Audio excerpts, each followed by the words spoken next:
اللهم صل على سيدنا ومولانا محمد وبارك وسلم علیہ. ڈیئر اسٹوڈینٹس،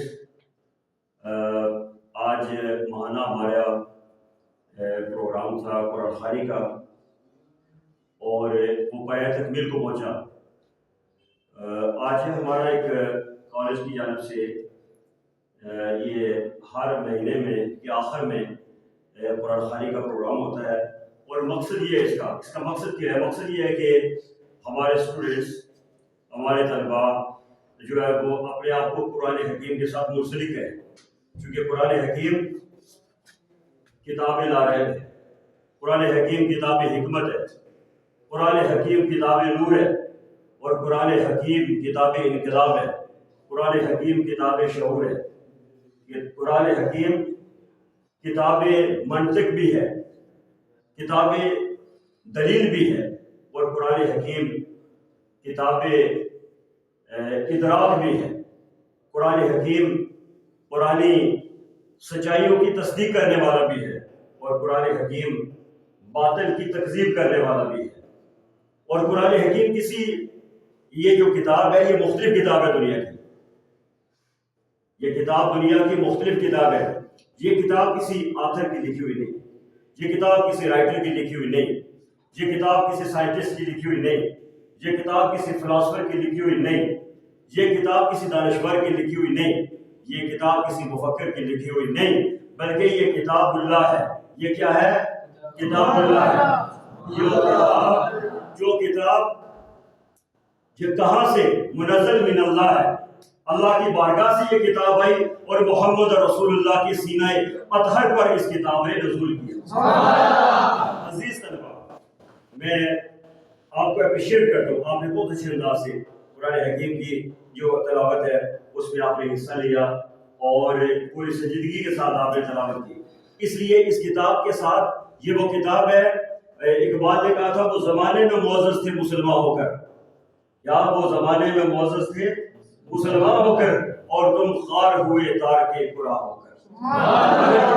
جو ہے یہ تارک قرآن جب سے ہوئی ہے، جب سے اس کا مضبوط رشتہ اس کا قرآن سے ٹوٹا، کمزور ہوا، تو پھر یہ جو ہے یہ امت بھی کمزور ہوتی چلی گئی. آج ضرورت صبر کی ہے. قرآن خوانی کا مقصد یہ قرآن کی تفہیم بھی ہونی چاہیے، قرآن کی سمجھ بھی ہونی چاہیے، قرآن کے پیغام کو سمجھنا بھی چاہیے.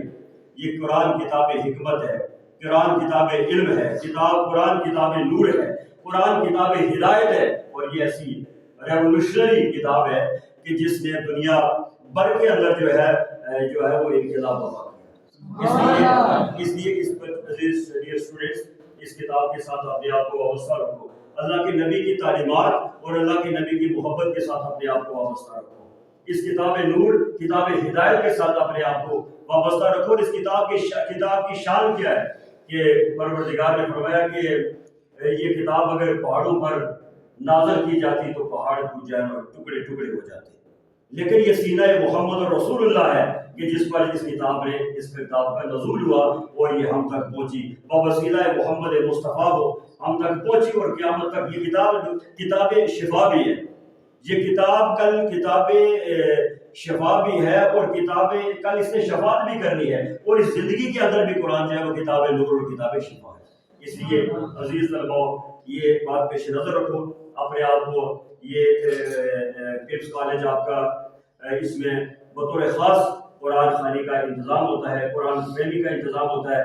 ہم اس اسٹرگل کو جاری رکھیں گے تاکہ ہمارے طلباء جو ہے مجموعی طور پر قرآن کے ساتھ اپنے آپ کو وابستہ رکھیں اور قرآن فہمی سے جو ہے وہ نیا شعور اور ادراک حاصل کرتے ہوئے تاکہ مستقبل کے چیلنجز کا، آج سب کہتے ہیں کہ مستقبل کے چیلنج کا یوں مقابلہ کرنا ہے اور یوں مقابلہ کرنا ہے. میں کہتا ہوں کہ مستقبل کے چیلنجز کا اگر مقابلہ کرنا ہے تو سب سے بڑی بات یہ ہے کہ آپ کی ایک ہاتھ میں قرآن حکیم ہونا چاہیے.